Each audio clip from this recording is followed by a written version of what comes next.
Welcome to another episode of Seeing Them Live, a podcast featuring memorable concert stories from live music fans. Everyone has a concert story, and hopefully, one day, we'll hear yours. Of course, the crowd loves it because they spent $200 to see this band of dudes play together for the first time in 20 years or whatever it was. I don't know. And then, after the acoustic set, they're just like, we're going to take a quick break. It's like literally 15 minutes. 15 minutes. I was just like, what do you mean, dude? We've been waiting out here all day and it was raining. This sucks. Our guest today is Jim Turbert. Jim is an American who lives in Rotterdam with his family. He describes himself as a communication technologist, which means he uses text, sound, and images to instruct, entertain, and elucidate. Jim is also the creator and host of the Feel Free to Deviate podcast. You can find his work at jimturbert.com. Jim, welcome to Seeing Them Live. Thank you for having me. Pleasure to be here. Thanks for coming on. We've got a lot to talk about.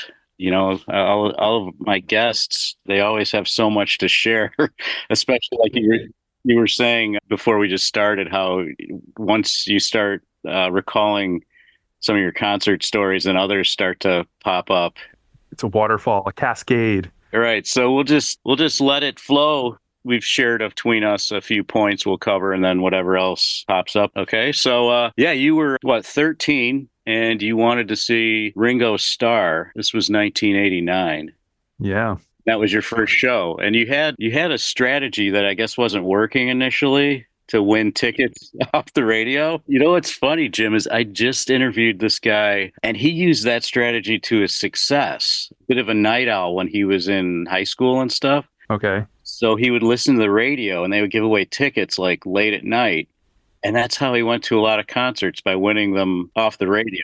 But regularly, more than once. Oh, yeah. They knew him by name. So anyway, that you were trying to do that and maybe your uncle took pity on you or something. He took pity on me, basically. Or either that or my mother asked him to. Yeah, I'm going to guess that he took pity on me because my uncle, I'm not saying that he's the reason that I got into listening to music, but I would go and listen to records in his basement all the time when I was a kid. And he used to make me tapes of things that he thought I should listen to. So, yeah, he kind of intervened, whether it was because my mom wanted me to stop calling the radio station constantly, or if it was because he wanted to go see the show too. I'm not even sure, like as a 13-year-old kid, I'm not sure why I would be pumped up to go see Ringo Starr and his all-star band. But I think it's probably just because, my parents listened to the Beatles. I grew up listening to the Beatles. Everybody knows every single Beatles song ever made. And all of the lineup was a bunch of guys. So if you're like a kid who's digging into classic rock, like Joe Walsh is there. What's his name? The New Orleans piano player. Dr. John. Dr. John. There were a ton of guys on the list, and I was just like, oh, this would be really cool to go see. And yeah, I mean, it kind of was. But the thing that I remember most about the show, mostly, was going there, waiting for the show to start, and a comment that my uncle made. One of the songs they played was, "You're 16. You're beautiful and you're mine." And my uncle said, "Yeah, you wish." At the time, I don't know how old Ringo was at the time, but probably like 60. Yeah, I'm sure he was up there. I looked at the list of musicians and, I would hear from time to time, Ringo's touring, because I'm like, oh yeah, all-star band. But I never really looked into it. Like, what's the composition of this all-star band? And yeah, Max Weinberg, Levon Helm, Billy Preston, Nils Lofgren, Joe Walsh, Clarence Clemens, top-notch people there playing with him. For real. And I have no idea what those guys had going on at the time, but I'm sure that Ringo was just like, they were like, yeah, sure, Ringo, we'll go and we'll take the paycheck, no problem. Yeah, it's an impressive list for sure. That was the first time, based on your interview question that you answered, the first time I really kind of looked into it, like, yeah, who is in this all-star band? And it's a pretty good band. It's not bad. And honestly, I remember very little about what was actually played that day. But yeah, it was a nice day. It was like an open air kind of thing. think it was at Lake Compounce, which was an amusement park. Maybe even a racetrack was there. Anyway, in the 90s or the late 80s, early 90s, they started having rock shows and pop shows there, and it became a popular venue for mainstream acts in Connecticut at that time. And after that, did he take you to other concerts as well? So many, like, into adulthood even. Unfortunately, he passed away a while ago, like 15 years ago. But we would just meet up occasionally, and our interests kind of drifted apart. Towards the end, I would end up going to see like white blues guys with him, and that's not really my thing these days. But it was cool. Like, he was super into this guy called Walter Trout, and I never saw that with him, but I kind of wanted to, because now I live in the Netherlands, and evidently Walter Trout is huge in the Netherlands. So I thought it would be cool, but he's dead, so that's not happening. But yeah, shortly after that, I saw Don Henley with him, which there's going to be some Joe Walsh, Don Henley continuity in this conversation, but it was a good show. One of your questions on your questionnaire that you filled in, it was, do you save things, ticket stubs? So I was looking, and it's funny because you mentioned that I was 13 years old, and I'm going to show you. And I used to put the ticket stubs in. Do you remember these photo albums with the crappy glue pages? You can see how it's all oxidized around the side. But this is the one for Ringo. First concert, Ringo Starr and his all-star band. Mason Ruffner opened with Buddy. Buddy was my uncle. And then next down the line is the Rolling Stones with Living Color with my dad and Buddy.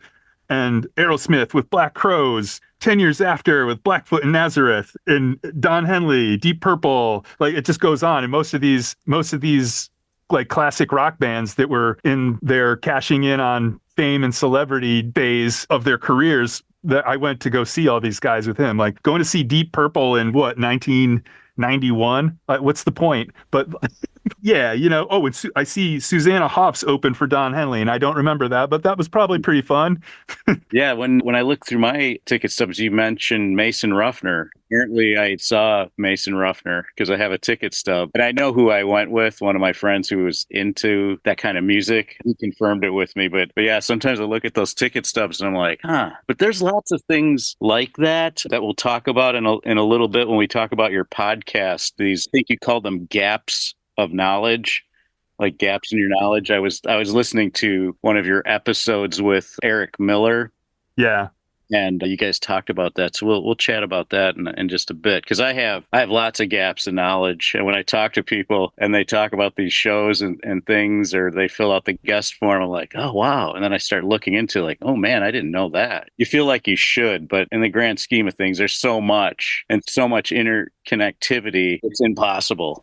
And it doesn't matter. Don't tell anybody, but it doesn't matter. Right, exactly. Well, that's cool. So you had a cool uncle. Yeah. And took you to lots of shows. That's fantastic.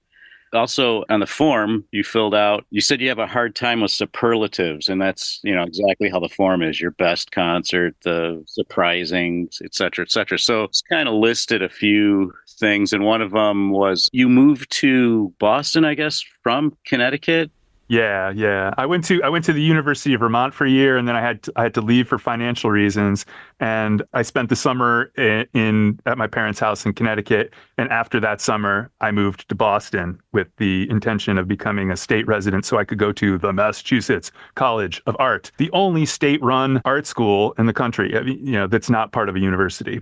One of the only things I could do to keep myself busy was going to shows, and that's what I did. Yeah. And so you described yourself as friendless, making that move, and you went to go see the Afghan Wigs. I did. It was great. That wasn't the first show that I saw, but it was among the first and possibly the most memorable. Although I was looking at my stubs and I saw some others that I had kind of forgotten. But yeah, I went there and I had a roommate, but he had a girlfriend. They weren't that into it. This guy, Eric Miller, that I had on my podcast that you just mentioned, he was a student at Berklee College of Music at the time, and I asked him to go, but yeah, he was super steeped in jazz, and he just did not care. And I probably asked, like, this is how shallow my list of connections was, and like my roommate's girlfriend's friend, I asked. That was it. So those were the only people I could ask, and maybe someone I worked with at a restaurant, and nobody was interested. So I went by myself, and also looking at my stubs, I see I didn't buy the ticket in advance. I must have bought it at the door because it's just one of those. It's like a little.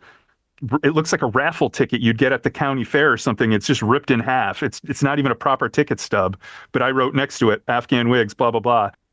So I go into the show not expecting anything. I mean, expecting it to be good because I like the Afghan Wigs. At this point, I was super into their last record. I guess it was Black Love, maybe was the tour. And yeah, it must have been Black Love. And it just started and it felt like it was a super long show in a good way, not in a long and boring way, but they just kept playing stuff.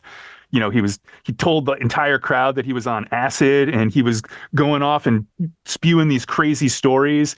He did this ridiculous cover of the Lauryn Hill song for Zion. And I had no idea. I didn't listen to Lauryn Hill. I didn't know who it was. I was just like, this song is crazy. It's so good.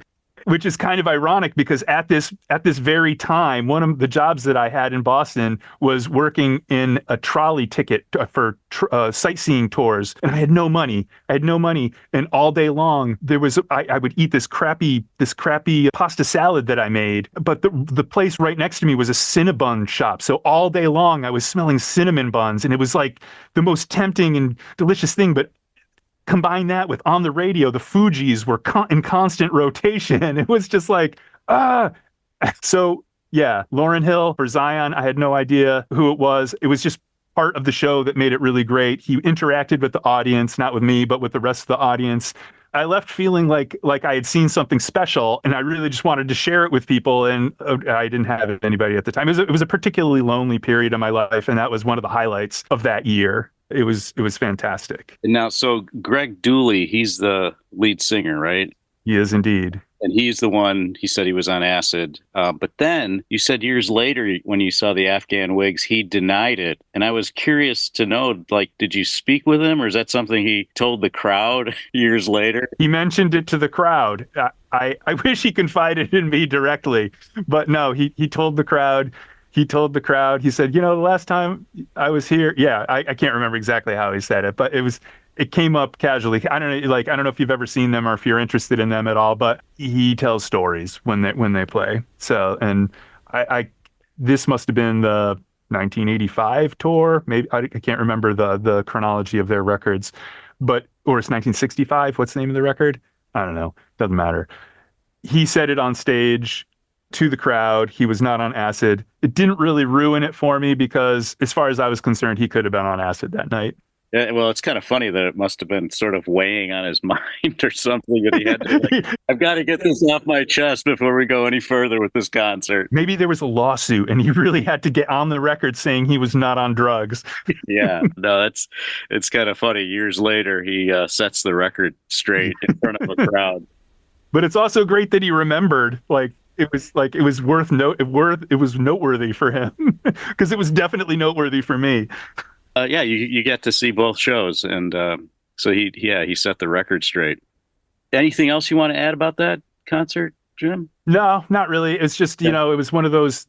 Well, you don't know because you're from Chicago, but it was on Lansdowne Street, which that's where the Red Sox play, but it's also, at least it used to be, where there were a lot of just kind of normal disco type clubs. There were a couple of them, Axis, Avalon. Over the years, they changed names, so I don't know what they're called now, but most of the clientele was just normal. So yeah, just to set the scene a bit. Okay, now again, under the list of some of your best concerts, you had listed Mike Watt. Oh yeah, who was the bass player for the Minutemen. He was touring with Nels, Cline, I guess, on oh goodness, I wrote down the Contemplating the Engine Room. The Engine Room. Contemplating the Engine Room. Yeah. And you saw him at this place called TT the Bears, right? Yeah. So go ahead. I actually saw him touring for that record probably 3 times. And I don't know, like Mike Watt's solo records, he just kind of he has guys that he usually uses, but it's generally an all-star roster. It's like the punk rock equivalent of Ringo Starr and his all-star band. So, so like on his first solo record, there's Jay Mascis, there's Eddie Vedder, there's like just this huge roster of indie credibility, and it's amazing. But I think it's his second solo record. It's called Contemplating the Engine Room, and he calls it his rock opera about. It's kind of like about where he comes from in California, and it's about like D Boone from the Minutemen. It's about his dad and his career in the Navy, and it's like this is where I come from is basically what it is. And he was calling it his rock opera, and it's an amazing record. You should go listen to it if you haven't. But when you have this roster of amazing guys, you can't always get them to tour with you. So the first two times I saw him, there was another guy playing who was amazing. He was amazing, and it sounded great, and I loved the shows. They were good shows. But then the third time was at TT's, small club in Boston. It's unfortunately closed now. He was calling it the Putting the Album to Bed tour because I don't know, maybe they were touring for 3 years. They were touring for a really long time on this record. And the place was packed, of course, because it's a tiny club and it's Mike Watt. And it was just so much fun. It was just so much fun. Everything about it was so much fun. The energy was good. Mike Watt is a good showman. He addresses the audience. It's like a lot of back and forth. Like halfway through the thing, something happened to his amp, and he's trying to get someone to help him with the amp, and he leaves the stage, he leaves the club, and goes out to the van or the bus or whatever, comes back with a new amp head, plugs a thing, and it's just like this is like it's like part of the legend, It's like he's the road warrior, and of course, he's got Nels Cline here on stage with him. And Nels Cline is a ridiculously good guitar player, technically proficient, one of those guys that really knows his electronics, and he integrates his skill with the electronics into his playing perfectly. But if he just wants to go off, it's like he leaves the planet. It's insane. And at a certain point, it's like, of course, he's ripping it up through the entire show. And then there was just this one section where it was his time. Like, it's like, okay, we're all just going to sit back and let Nels do his thing. And he's going off. And I just remember I was just like, oh, like it was just like, yeah, I mean, I've seen so many shows and so many of the like legendary guitar players. And this was, I as someone who has a hard time with superlatives, I have to say this was the best live guitar I've ever seen in my entire life. Maybe it was the energy of the room. Again, I was by myself. Nobody went with me. But it was fantastic. And I just remember these guys standing in front of me. They're like, who's that? And I leaned forward. I was like, Nels Cline. And they're just like looking at me. They're like, thanks, dude. Yeah, it was just, I don't know. It was just really good. The whole thing was good. It just blew my mind. Yeah, the club, I think I'd mentioned in an email back to you about I had never heard of TT the Bear, the club, but it sounded like it had kind of the same vibe as this place in Chicago called Lounge Acts. It holds like 300 people, both clubs, approximately. And there's like just some really cool bands that have, come through those places. And so, yeah, the room, matters sometimes, or they feed off of it, the band and back and forth. So that sounds like a cool show. But I have a Mike Watt knowledge gap myself. Okay. We'll get back to that in a bit when we talk about your podcast. I'm not sure I can fill that in for you. You sort of did fill it in because you're like the second or third person I've interviewed who mentioned Mike Watt. Oh, nice. So I started doing some research on him, and I was kind of surprised to find something out that I didn't know, that maybe I think I did see Mike Watt live and I didn't realize it. He played with Porno for Pyros for a while too. That's the show. So yeah, I saw both tours of Porno for Pyros, and yeah, he had replaced Martin Lenoble, the bass player, because he had a terrible drug problem at the time. And yeah, Mike Watt was there, I guess. Rock solid. I didn't realize it was him, or I should have maybe taken more notice of him when he was there right in front of me. You should also check out the Minutemen record, like Double Nickels on the Dime. It's a classic. I don't know if you've heard it, but it's mind blowing. Like a lot of people think of punk rock as being sloppy and ineffectual, but the technical skill is insane. They're just like locked in. It's amazing. It's great. You got to check it out. I definitely want to check out more of his stuff. I'll definitely take a look at that. You had also mentioned this Sigur Rós. Yeah, Sigur Rós. They're Icelandic. I don't know if that's not how you say it, but most of the people I know say Sigur Rós. Yeah. Okay, yeah, and this was a Berkeley Performance Center they played at. Yeah. And that's where your friend. Yeah, it's like this legendary jazz school. Like Chick Corea went there, and I don't know. It's a place where jazz musicians, most of the time. Dream Theater. That band Dream Theater is from Berkeley, I think. Anyway, it's a proper theater.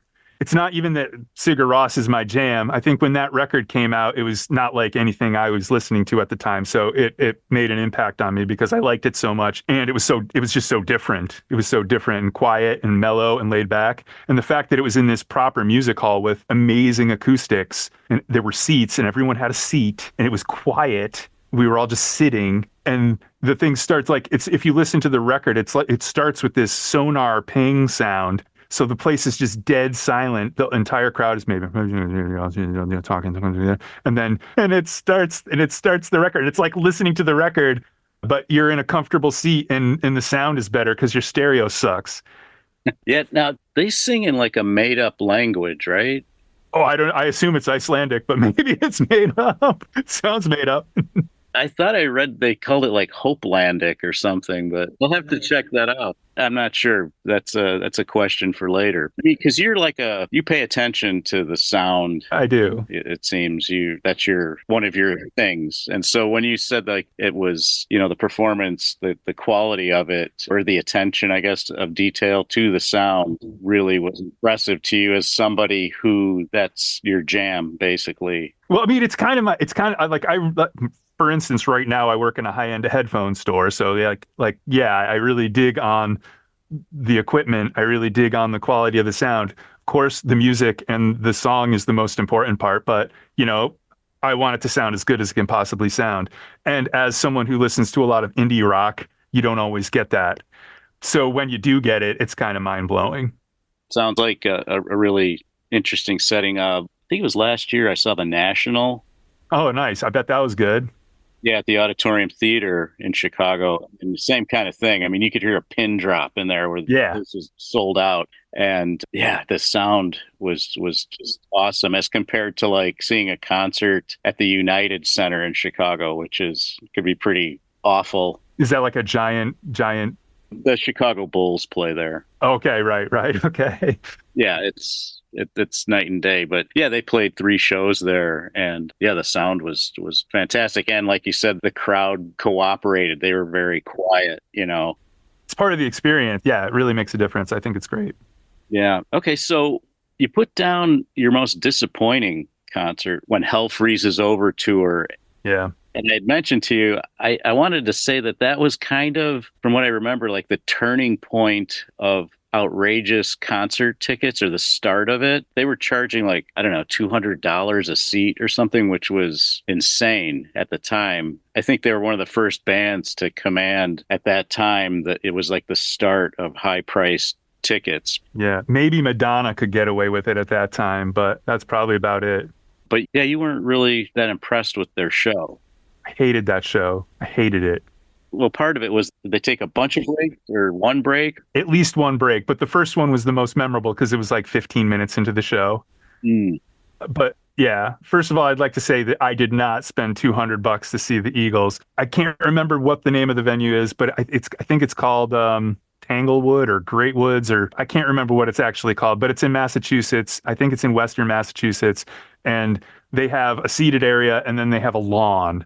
So we were in lawn seats, and the lawn seats are not $200. So we did not spend that much on tickets, thankfully, because if we did, I would have murdered somebody. Yeah, we got there. We were on the lawn, mixed weather. It eventually cleared up, but there was a point where we all got wet, and then it started to get cold.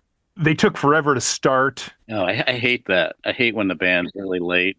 Just do it, guys. Just do it. You're getting paid a lot of money. And then they broke it up into different things. Like they started the show off with an all acoustic set. So it's all the dudes. Like, I don't know. It seemed like there was 100 of them. But of course, it's like 7 Eagles on the stage, sitting on stools with their acoustic guitars, just kind of like, yeah, like it's us. And And they're like, "Oh, can you believe we're on stage together? This is crazy." And they start playing. I don't even know what they started with. It doesn't matter because it was just a song that you've heard before that you probably don't care about unless you're like a super Eagles fan. And they're looking at each other, exchanging glances and head nods, and like, yeah, we're really feeling this. This is great. And then of course the crowd loves it because they spent $200 to see this band of dudes play together for the first time in 20 years or whatever it was. I don't know. And then, after the acoustic set, they're just like, we're going to take a quick break. It's like literally 15 minutes. 15 minutes. I was just like, what do you mean, dude? We've been waiting out here all day and it was raining and this sucks. And then they come back and they they divvy up the time with like Don Henley played some stuff. One of the guys' name is Timothy B. Schmidt. I had no idea that he had solo stuff, but evidently he had some solo stuff. He played some solo stuff. Glenn Frey played Smuggler's Blues. Do you remember that? That was Glenn Frey's big solo hit. The only one who really had solo hits was Don Henley, I guess. And then Joe Walsh. I'm not going to badmouth Joe Walsh because I love Joe Walsh. He was the best part of the show. I love James Gang. I love solo Joe Walsh. Any Eagles song that Joe Walsh is the front man on is okay by me. Don Henley can get away with some stuff too. I mean, don't tell anybody, but I dig a lot of Don Henley songs. Like Boys of Summer is sick. I love that song. Witchy Woman, I think, is a Don Henley song. Dirty Laundry, that's a good song, man. Yeah, he can write some good songs for sure. He does. But Joe Walsh is just like, he's funny, amazing guitar player. He's like, I wish he was my neighbor so I could just hang out with him. Yeah. But anyway, it was a long show, several breaks, just like this kind of we're so full of ourselves attitude, charging a ridiculous amount of money. The whole thing was terrible. And the only reason I went was because it was with a bunch of people I went to high school with. This is like, I can't remember if it was the summer that I graduated or the summer after. After my first year of school, I worked with some guys that I went to high school with, and he was just like, yeah, me and my girlfriend got tickets. Do you want to come? I was like, yeah, sure. So I went, and I was the only one that wasn't having a good time though. They were all like, we love the Eagles. We're so glad we heard all of our songs.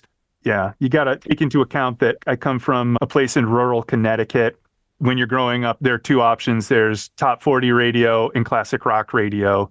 So unless you're one of the people who really actively looks for other stuff to listen to, you're listening to Steve Miller, Cat Stevens, the Eagles, like the same classic rock radio fodder that happens over and over again. And some of it's amazing and some of it is just so tedious.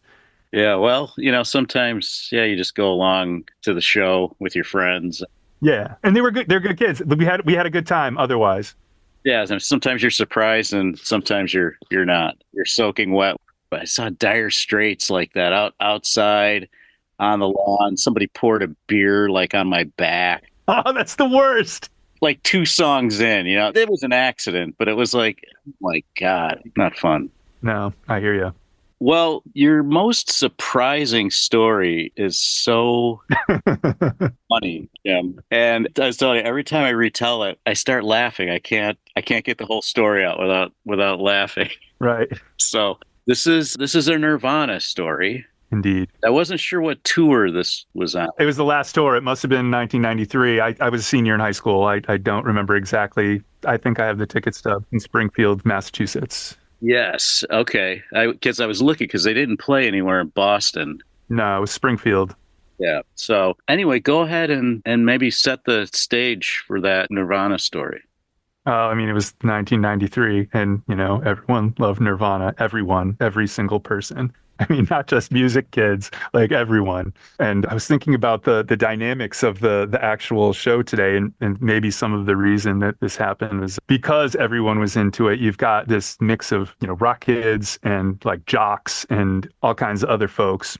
But I went with a bunch of friends. We met up at someone's house and we drove up. We got there, we hung out. It says that the Breeders opened up. I didn't remember that, but I love the Breeders too. So that was evidently a bonus. Yeah, the show started. It was good. I don't remember being like, oh my God, this is a mind-blowing experience. But, it was a good show. They were playing. They sounded like Nirvana, and we were all really happy we were there. And as one did in the 90s, I was crowd surfing, and some fine person in the audience grabbed my shoe and tore it off my foot and proceeded to throw it on the stage. I don't know if they were trying to throw it at Kurt, but it landed very close to Kurt, and Kurt picked it up and threw it backstage. He didn't throw it back into the audience. He threw it backstage. I was just like, dude, that's my shoe. And it was a relatively new cross trainer, a relatively new Nike cross trainer. And at the time, $80 shoes were a big deal to me. So I was a little bit disappointed. Also, here I am at a Nirvana show with everybody stomping around with a bare foot. Yeah, anyway, I did fine. I was a sizable dude. I could hold my own in the pit, as it were. And the show ended. I waited till everybody left. So me and maybe one or two of my friends were the last people in the whole place. And there was a roadie or someone who worked for the venue cleaning up. And I was like, oh, hey, someone threw my shoe up there, and Kurt threw it backstage. Could you go check for it? He's like, nah. So yeah, nobody would help me. I left. It was, I don't know, it was like October or November. I don't remember when it was, but it was pretty cold outside, and I had to go get some new shoes. Yeah, and like you can't really walk very well with one shoe on. It's almost like you got to take them both off, you know? Very awkward, very awkward. I don't think I took both of them off, but you're right. I probably should have. Oh my God, that is hilarious. Yeah, no, it was fun. Wow. So anything else, Jim, that you wanted to add? Because that kind of exhausted our list, at least that you filled out on our website. Yeah, I mean, there's so many. I could seriously go on for hours. There were a couple other notables that I forgot to mention. Maybe not forgot, but I don't know if you had to pick one. The ones that I mentioned the ones that came to my mind first, but then I was looking through some tickets, and I saw that there's this place at Dartmouth University called Panarchy. Sounds kind of cheesy, but they view themselves as an alternative fraternity, and they have rock shows. Sometimes they're local bands, sometimes they're national acts. And this was when the White Stripes were just getting huge on college radio. So as a indie rock lover, or whatever you want to call yourself, I suppose some people would say hipsters or whatever, scenesters. I don't know if hipster was a popular phrase then. I went up there to see White Stripes in this frat house. It was like, it was just like a spooky old frat house, and it was amazing. It was just him and Meg in a room at this frat house, and I was standing right there. Like, it was just him, drum kit, big muff pedal, twin reverb amp. That's it. That was really cool. Yeah, that would be something else. It was amazing. And I mean, it's not much of a story. It's just like, it happened. Like, how cool is that? Can you imagine? And another one was one time when I was at the university. I mentioned that I went to the University of Vermont, and a friend of mine who was at the University of Massachusetts said, Sonic Youth is playing here. Do you want to come down? And I said, yeah. I got a couple tickets. I talked to this other dude that lived in my dorm, and we went down, but we teamed up with this guy. I had to get a ticket for this other guy so he could give us a ride. And this other guy was a jackass. I was with this guy, Marty McLaughlin, and I can't remember the other dude's name because he's a jackass and he wasn't my friend. And at the end of the show, we decided not to go back with the jackass. We decided to hitchhike from the University of Massachusetts all the way back up to the University of Vermont, which I don't know how many miles it is, but UVM is way up north in Vermont, in Burlington. So it took us, we actually did it. We got there by morning, and it was exhausting, but it was super fun. We laughed, we sang, we hitchhiked. And the last ride was with this Rasta dude. We were just tired. We were just wiped out. And this Rasta dude picks us up, and he's playing some reggae jams on the thing. It's just like, no talking, just listening to some Rasta dude's reggae, rolling into Burlington, going back to the dorm and crashing. So yeah, there's so many stories. And then if you want to bring into like friends bands playing, like that's another thing. Like, it's just like, it could go on forever and ever and ever. Yeah, I know. Like when I get together with my friends, some of which they go to a lot of shows, and yeah, we get going, and yeah, we just talk for hours, just all kinds of crazy that we did together or that they did, years later with other people. And yeah, but the White Stripes, unbelievable. Yeah, they've been elusive for me. I went to the Reading Festival. Gosh, I don't know when. It was a long time ago. They were still together, and that's when he broke his finger. He was in a car accident, I think, with Renee Zellweger. They were dating. And so they had to cancel, and I believe Beck took their spot, which was great. I'd not seen Beck, but I wanted to see the White Stripes. And then I was at Arizona State University, where my wife was going to school, and they were playing there. I didn't have tickets, but I'm like, we'll get tickets, just get one outside. And that was the first concert where nobody, this was pre StubHub stuff, I think. Nobody was selling a ticket. I got totally shut out. Crazy. Unheard of. Yeah, I'd never experienced that before. I'd been to plenty of sold out shows. Go there the day of the show and somebody's unloading a couple tickets. Nothing, zero. And so, yeah, I never did get to see them. It's crazy. I remember a time, this isn't White Stripes, but it's Beck. You just mentioned Beck at one of those clubs that I mentioned on Lansdowne Street in Boston. I don't want to get anybody in trouble, but I went there. I had a ticket and I was with my friend Becca. Hey, Becca. And our friends had already gone in. I got a ticket from someone on the street. Actually, I think it was free. And she was all upset. She's like, "Oh, just go in without me." I was like, "Oh, no, we're gonna try. I'll wait." And I went up to the door guy and I was just like, "I've got two people in one ticket." And he's just like, "Just go to the back of the line, and when you come in, give me $20." Okay. Used to work at clubs. $20 though. Can you imagine $20? I know that's not a bad deal, I guess, right? That was a great deal. I didn't know if you wanted to chat about your podcast now, Jim. Sure. I mean, we can. Yeah, it's Feel Free to Deviate is the name of the podcast, right? Yeah. And you have 51 episodes, I looked. Yep. And it's about people and their careers and their relationship with success. Mm-hmm. Basically, right? Yep, that's pretty much it. Well, currently I'm on an extended hiatus for weird personal reasons that I keep telling myself, "Oh, I'm going to start again. I'm going to start again," and I haven't. So now my goal is to start before the end of the year, but it'll probably start early next year if I start again. I don't know what's going to happen. The future is very unclear at this point. But I started because I had lost my job. I was working for these guys for 9 years at a company that makes visual portfolios for artists, mostly photographers and architects and stuff like that. And yeah, I worked there for 9 years. And during COVID, the company downsized to one. So now the company still exists, but it's just my old boss. And so I lost my job and I was thinking, okay, this is not going to be a problem. I have this crazy list of skills. Maybe I'll take a little time and then I'll just start the job hunt. And I had very, very little, almost no work. And I was listening to tons of podcasts. So I thought, oh, I can do this. I have technical skills. I can make things sound pretty good and I have no problem talking. So I started doing the podcast and I was super into it for a good long time. And I talked to people. There was a dual purpose, like I reconnecting with some people who I hadn't talked to for a while, but also more acquaintances than actual friends. Talking like people who I thought were successful in one way or another, or people who I admired how they balanced work and personal projects, or it could be anything along those lines. And it was a lot of fun. Also a tremendous amount of work. I don't know how many episodes you've done or how long you've been doing this. It's a lot of work. Yeah, this will be like 27 or 28 once this one's published. And how's it going? Yeah, it's going all right. We have loyal listeners, from all over the world, really, which is kind of cool. Like, wow, my voice is being piped into somebody's where they live in Paris or Sydney, Australia. Totally crazy.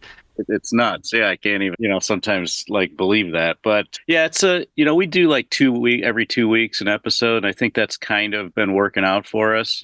Anything more than that, like a weekly thing, would start to get to be kind of tough, I think. But yeah, I listened to a few of your episodes and, you seem to know a lot about a lot of things. And I like how you reflect on stuff like, well, maybe it's because of this, or maybe it's because I'm thinking that. You're very honest and reflect on lots of topics that are really quite varied. Thank you for noticing. Yeah, and one of your more recent guests, Eric Miller, like I mentioned, you were talking about knowledge gaps and such, and there was like some Beatles song that one of his students or something didn't realize it was a Beatles song. She thought it was the name of the person. Oh no, I think that was one of my friends, actually. Okay, well, maybe one of your friends. Yeah, sure. All right. Yeah, she's a good friend of mine, and she's in the 90s. Like, she grew up, and her parents, like I just mentioned how my parents listened to the Beatles. Like, my parents were kind of hippies. They listened to the Beatles and classic rock. So that kind of fed into what my idea of what people would listen to would be. But her parents were classical music people. So she didn't grow up listening to basically any rock music. But when she was a teenager, she got hardcore into indie rock. And one of the bands she was into was Low, and they do this amazing cover of Long, Long, Long, which is a song on the White Album by George Harrison. And I was not familiar with Low, and I was hanging out with her listening to that record, and I said, "Oh, this is a really good cover." And she said, "Oh, who did this?" I was like, it just kind of blew my mind that this girl who is so into music could not know the Beatles. Like every Beatles song. Yeah, that's funny. My niece, this was maybe, I don't know, 10 years ago. She was like in high school and she's playing me some of these bands. She lives in California. She was visiting and she's playing some of these bands. And I listen, I go, oh, wow, the singer here sounds a lot like Bob Dylan. And she goes, who's Bob Dylan? I'm like, okay, all right. Here, we've got to talk for a minute here. Who Bob Dylan is. But yeah, but no, it made me think too, like, everybody kind of does this. Like last year, I read this biography by Geezer Butler, Black Sabbath. Nice. And he's talking about, I forget what album the song's on, but this song, because he writes most of the lyrics for the song. Oh, I didn't know that. Yeah, I didn't know that either. Knowledge gap. Yeah, knowledge gap. He's like the song Supernaut. Yeah. Oh, Ministry has a song by the same name. That's kind of a coincidence, So I go to YouTube and I play it. I'm like, oh my God, this song's like from 1971 or early 70s. And I just thought it was a Ministry song all along. But then, like we were just talking, that gets back to like my Mike Watt thing. I saw Porno for Pyros. Mike Watt was probably standing right in front of me, and you had no idea. Didn't know who he was. Guy's a legend. Yeah, I know. It's crazy, isn't it? But I guess it happens to all of us from time to time. And it's okay. It's great to have discoveries. I wish there were more discoveries.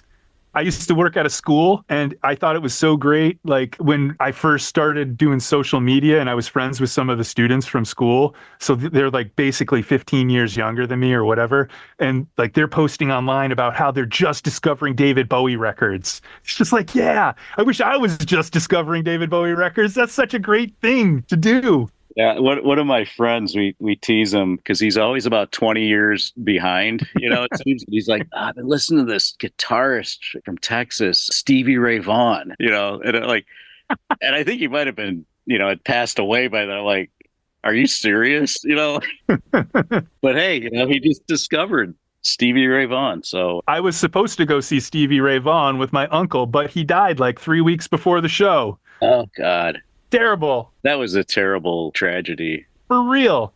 Awful way to go, for sure. But I was definitely looking forward to that show. Yeah, I'd seen him a couple times. Oh, yeah? Prior to that, yeah. And it was a great show. One was at a free Chicago Blues Festival in Grant Park in Chicago. When it used to be huge. Now it's a much smaller festival, but he was like the main act. And yeah, it was unbelievable. We had stayed out all day, like to have first row, these like crappy benches with no back support on them, People were just sitting on. Yeah, yeah. Do you want us to stay? No, probably not. Here's a slab of wood. Sit on it for 10 hours. So when did you start your podcast, Jim? I want to say 2021 or 22. And for a while, in the beginning, I was doing 2 times a week. Then I had a mini hiatus and then I started again and it was 2 times, sometimes once a month.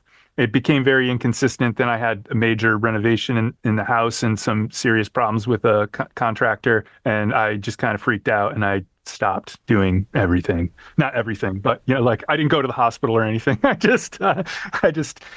decided it was too much.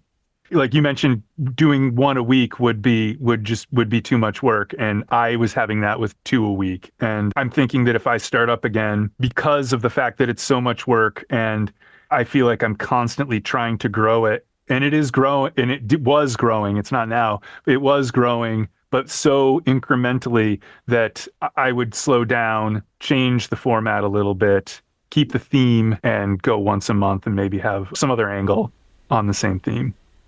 Well, it covers some interesting topics, and I think it's very well done, episodes I listen to. So, yeah, but I understand, it is a lot of work. Sometimes it's thankless. Sometimes it's great. It's really nice when people contact you, and you can tell that they got something out of it and they listened, and yeah, you can tell they appreciate it. I have a few super fans, and I really enjoy interacting with them. And I'm sorry to them for not posting anything new, but someday something will come back. There's some podcasts I listen to that I don't know what their frequency is, their cadence, and when it pops up on my phone, I'm like, oh, cool, another episode. I didn't notice it was like, oh, this one's 3 weeks after the other one, or I'm happy that there's another episode to listen to. Yeah. But yeah, I understand it. It can be a lot to do it regularly and such. We struggle with that as well. But anyway, Jim, any other comments about concerts or anything? You going to anything coming up? You seeing anybody or? I don't have anything in the pipeline. I haven't been going to shows a lot lately, unfortunately. The last thing I saw was the OCs, I think, and that was it was last summer, I think. And there's no particular reason. There were a couple of shows that I was supposed to go to, and then it just didn't happen. I went to one show with my kids, a Japanese band of young women called Otoboka Beaver, and that was super fun, very high energy, a little bit intense for small children, but they love it because it's so fast. It's like, and yeah, the kids love it, but the crowd was a little bit too rowdy. So, but it was great. The people at Rotown here in Rotterdam let the kids sit on the bar. So that was really nice. Get them above the crowd a little bit. Yeah, exactly. So they got to see and they got to hear, and I think that they dug it, and I'm looking forward to going to more shows with them. But yeah, I don't have anything in the pipeline. My wife and I were talking recently. Nick Cave is coming around again, and we might try to go see him. Yeah, I've never seen him, and yeah, they just announced 2 shows here in Chicago, Nick Cave, but it's like during the week, I think. It's probably worth it. Yeah, it's just we have a dog, and it's hard to sneak back into the house at 11:30 at night during the week without waking up the whole house. But yeah, I don't know. I would like to see him. I've seen him before. I missed a couple shows of his for various travel reasons, but I think I only saw him once. Oh, no. I saw him at a Lollapalooza, and then I saw him in Boston at, I think, the Orpheum, or I think it was at the Orpheum, which is like a kind of a theater concert venue thing. And yeah, it's kind of what you would expect. I'm sure it would be very entertaining. It's great. High production quality and, amazing execution. Yeah, well, maybe I'll sneak out on a school night. Give it a shot. Anything else you'd like to plug, Jim? You got a lot on your website. I do. Yeah, I mean, I make videos, I make photos. I guess I'm kind of picky about the sort of things that I do because I don't like to photograph just anything. People say, "Oh, you're a photographer. Do you do weddings?" Like, no, I'll never do a wedding. I hate weddings. So yeah, which is, I guess, talk about success and failure and careers. Like, I kind of shot myself in the foot by putting so many of my eggs in the photography basket, but I don't like photographing anything that I don't like photographing, and I just don't do it.